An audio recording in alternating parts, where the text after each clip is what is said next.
is Joe. These are just opinions. I am Joepinionated. Welcome to the 25 best albums from 1980, the year 1980. 25 best albums. I have a playlist for the top 100 songs from 1980 on my channel and in the description below. Remember to like, comment, subscribe, all that stuff. The channel is called Joepinionated, or as you can see, it's at My Friend Joe on YouTube. YouTube Music. I highly suggest getting YouTube Premium. That's where I listen to 99% of my music if I'm not sitting in front of my stereo. So check it out. 25 best albums from 1980. I've got a couple runner-ups I'll just quickly mention here.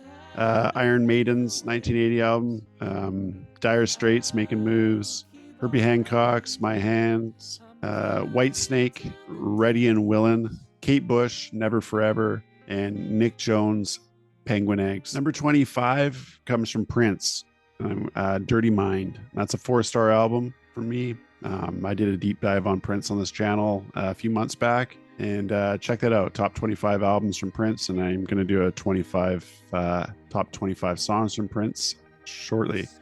Prince, bass, guitar, drums, keyboards, vocals, everything. You know, one of the best guitar players of all time. Prince, Dirty Mind, great album, 4-star album, one of his better albums, top 10. Number 24, Motörhead, Ace of Spades, Eddie Clark, Phil Taylor, and Lemmy Kilmister on bass and vocals. Motörhead, you know, one of the goats of heavy metal is Motörhead, and the stuff is loud and frightening when you're a kid. Of course, the big single Ace of Spades, you know, probably guaranteed their biggest song ever. It's so good. Motörhead famous for being, I think, the loudest band on the planet, and I think Guns N' Roses kind of gave them a run for their money, but Lemmy was always obsessed with having things cranked up to 11. Number 23 for 25 best albums from 1980, Talking Heads, and their album in 1980 is Remain in Light. This features Once in a Lifetime. Tina Weymouth on bass, so good. Chris France on drums. Jerry Harrison on keyboards and guitar. David Byrne on vocal and guitars. What a quirky, goofy, fun frontman for this incredible, you know, new wave, art rock, Afrobeat, post-punk group, Talking Heads. Number 22, it's Genesis, their third or fourth album without Peter Gabriel. So the Genesis album from 1980 is Duke. So that's Mike Rutherford, Tony Banks, and Phil Collins. Phil Collins, as you know, played the drums primarily for Genesis until Peter Gabriel left. He was their vocalist, and then Phil Collins jumped up onto playing lead vocals as well, as being one of the greatest drummers of all time. The best stuff from Genesis, in my opinion, is the last 2 albums with Peter Gabriel and the first 4 albums without. Number 21 comes from Tom Waits. It's Heart Attack and Vine. There's some contributions from Fred Tackett, who would later on go on to work with Little Feat, or maybe he was working with Little Feat already at this point. Michael Blair, but Tom Waits, singer-songwriter, almost kind of a crooner, lounge singer guy in the early days, and went on to this more experimental sound.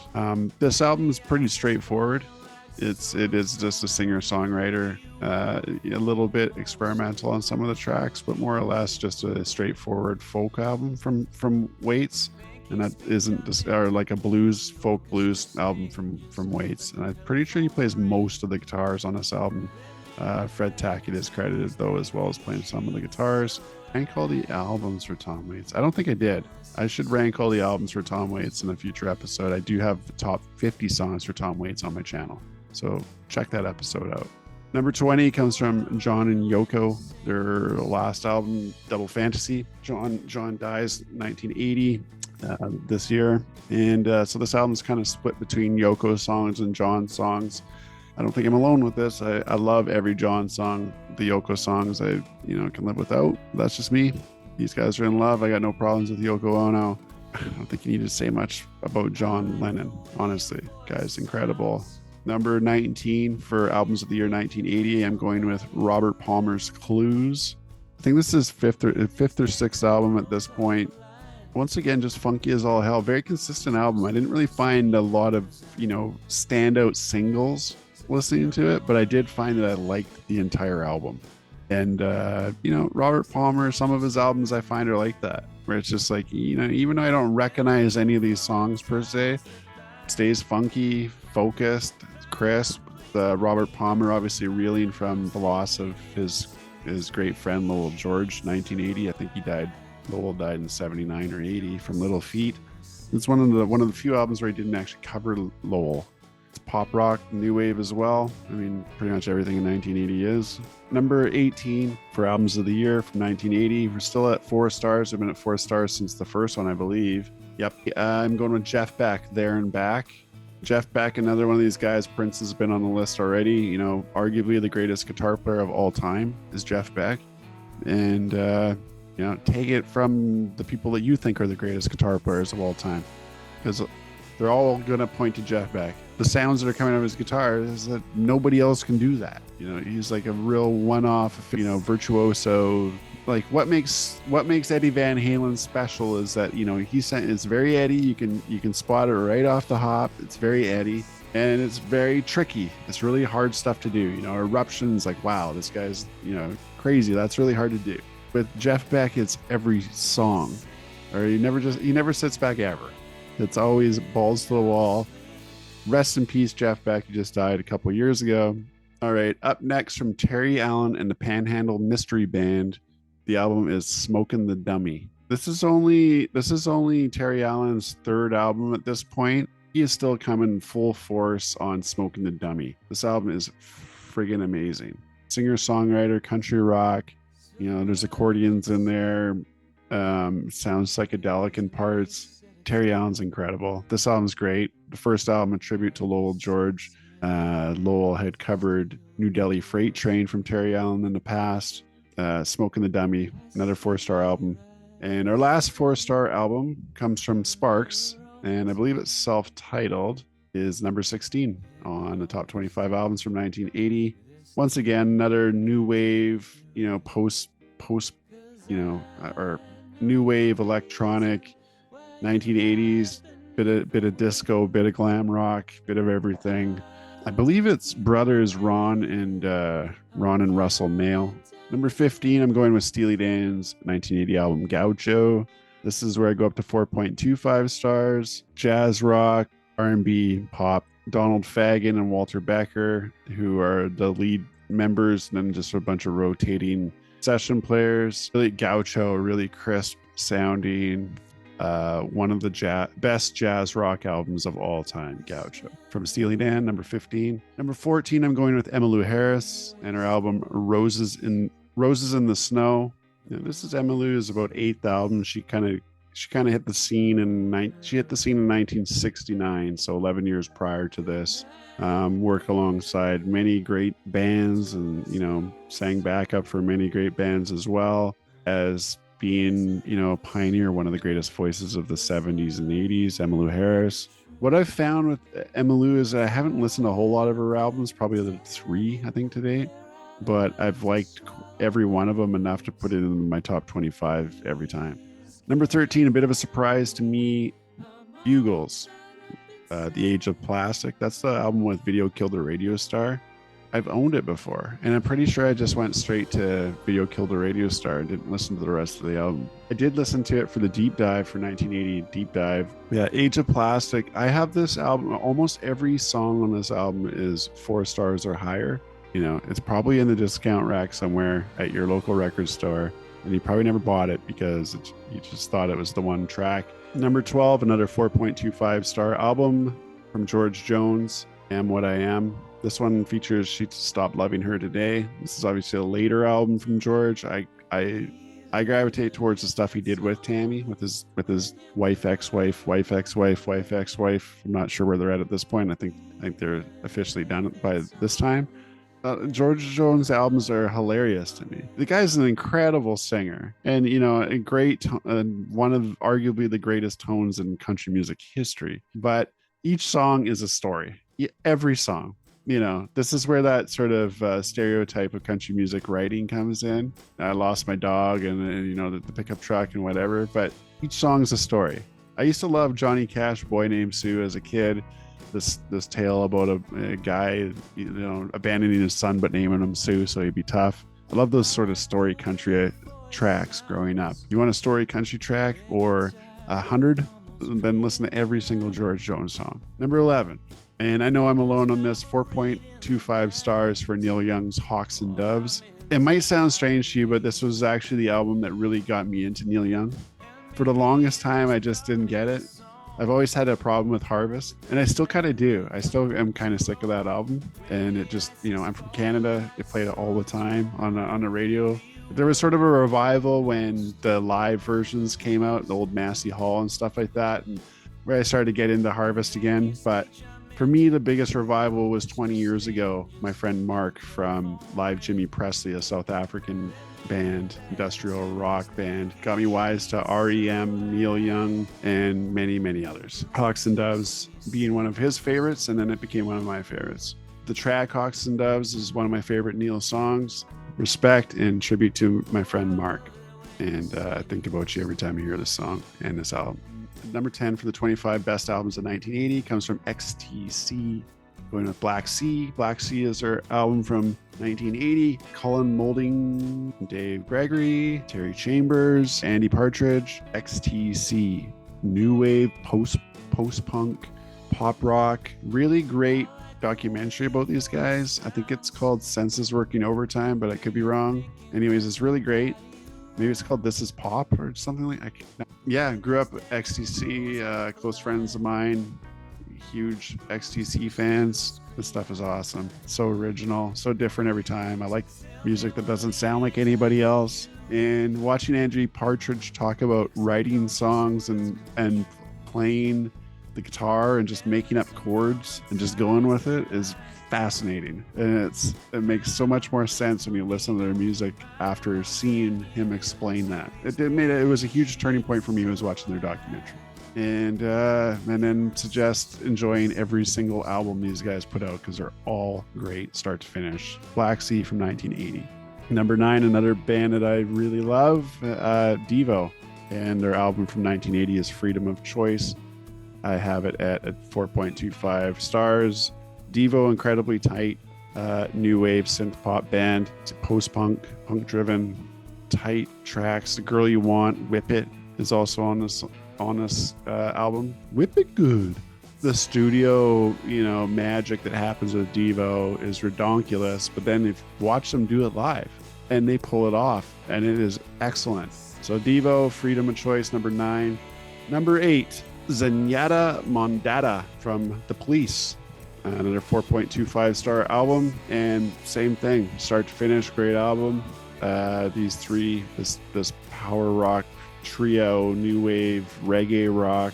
Sting always has this kind of Caribbean thing going on with this singing. Stuart Copeland, one of the greatest drummers of all time. Andy Summers on guitar, so funky. And Sting, this songwriting beast and incredible singer, incredible player. I love watching Stuart Copeland talk about how great Sting was at writing songs and stuff like that. And it was just like, they probably would have written more, but when you show up and it's like, well, this guy's got 8 songs that are all better than the 2 songs I brought to the table.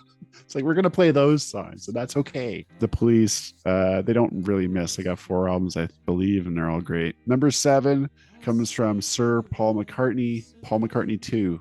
McCartney 2? Is that the name of the album? McCartney 2 or Paul McCartney 2? I think it's called McCartney 2. I'm going with 4.25 stars, a high 4.25 stars.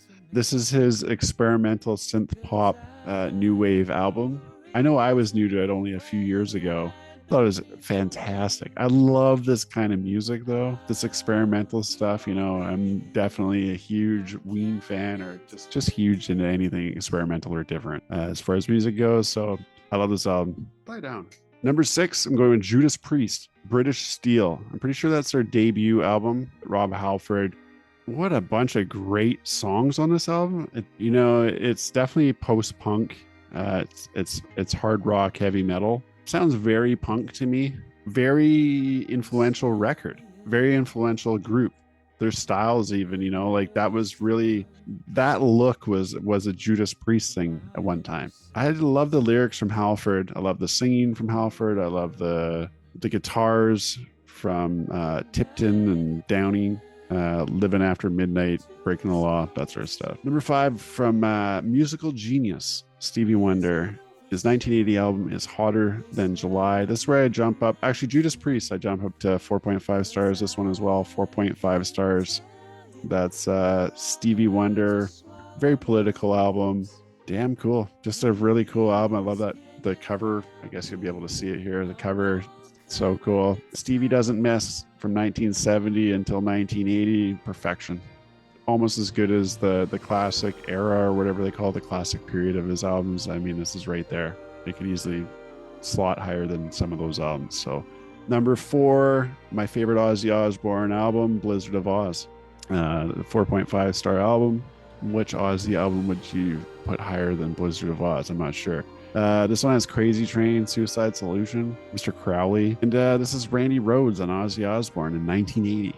Flying high together. Black Sabbath moved on. They got Dio, and Ozzy is just killing it. This album just soars. Randy Rhoads, amazing. Bob Daisley, I don't know. I love it. Number 3 for albums for 1980. I'm going to Peter Gabriel, self-titled, also known as Melt. 4.5 stars. Once again, this one features Biko. This one features Peter Gabriel, and Peter Gabriel could sing children's nursery rhymes, and they would sound better than 99% of what's out there today. The guy has one of the most natural, beautiful tones in music history, as well as, you know, an incredible writer. I love Peter Gabriel's solo stuff more than all of Genesis stuff. This is where it's at for me. Peter Gabriel is the top of that mountain, and it's all great music. And I love Phil Collins and I love Genesis. Peter Gabriel's solo stuff, I have them all above every Genesis and every Phil Collins album, for me personally. Number 2, this one, it was a first listen for me for the deep dive. This is a Spanish group called Zombies, and their album is Estranos Jugos. And I got it at 4.75 stars. New wave, synth pop, post-punk. It's in Spanish, and it kills. It absolutely kills. Get these guys back in the studio, put some English lyrics on it for me, and then this will be, you know, number 1 the whole way through. Number 2, I'm going with Zombies at 4.75 stars. Mind-blowing to me, one of those things where, you know, couldn't put it down, listen to it the second I woke up the next day kind of thing. And number 1, I'm giving respect to AC/DC. Number 1 album of 1980 is Back in Black. I have it at 4.75 stars, which is basically a 5-star album. Is this my favorite AC/DC album? Hell no. You know, I don't think it's anybody's favorite AC/DC album. Is it full of bangers the entire way through? Yes. This is the first album, you know, without Bon Scott. Bon Scott had passed away tragically just after they put out Highway to Hell. And they got Brian Johnson in there. Their albums up to this point are solid the whole way through. Their albums after this point are not. This is kind of the last great AC/DC album. Now, the stuff with Brian Johnson going forward, there's a lot of great albums and a lot of great songs, a lot of great albums, you know, Razor's Edge obviously being a highlight. I got to give it to Brian Johnson for number 1, this album, you know, it's so meant for Brian Johnson. And number 2, Brian Johnson's been the lead singer of AC/DC for 45 years now, and he still takes guff about, you know, who's the best singer of AC/DC. It's Brian Johnson. He simply did it for 45 years compared to Bon doing 5 years. Yes, all those Bon albums are great, and Bon has a different element to him and his singing, and they're completely different. But Brian Johnson is a beauty human being. Watch anything with him. He's just one of the nicest people in music history, period. And I think that's a big reason why I love this album so much, because I want to give respect to Brian Johnson as the lead singer of AC/DC for the last 45 years. And still being very respectful to the fact that, you know, yes, Bon was around before me. Angus, Malcolm, Cliff, Phil, amazing. So many songs on this album that I'm just sick of because I listened to them hundreds of times. You Shook Me All Night Long, Back in Black, Have a Drink on Me, Rock and Roll Ain't Noise Pollution, The whole album, Shoot to Thrill, awesome. Great live show. AC/DC Back in Black. You know, how can you not respect this album and put it in your top 25? I'd have no clue. That doesn't make any sense to me at all. Even if you're an AC/DC hater, yeah, I guess so. Anyways, whatever. Number 1, AC/DC Back in Black from 1980. Remember to check out the channel for more episodes like this, and like, comment, subscribe. Let me know what your picks are. Put them in the comments below. I will comment back, let you know my thoughts on those picks too. That's what it's all about. Love to have a conversation with you. Remember to live and let live. Be normal. I'm sorry I'm a little low on facts and high on opinions. Respect to AC/DC and Brian Johnson. We out. Pounds of steel go swimming by. I see your eyes surveying in the mirror on the top.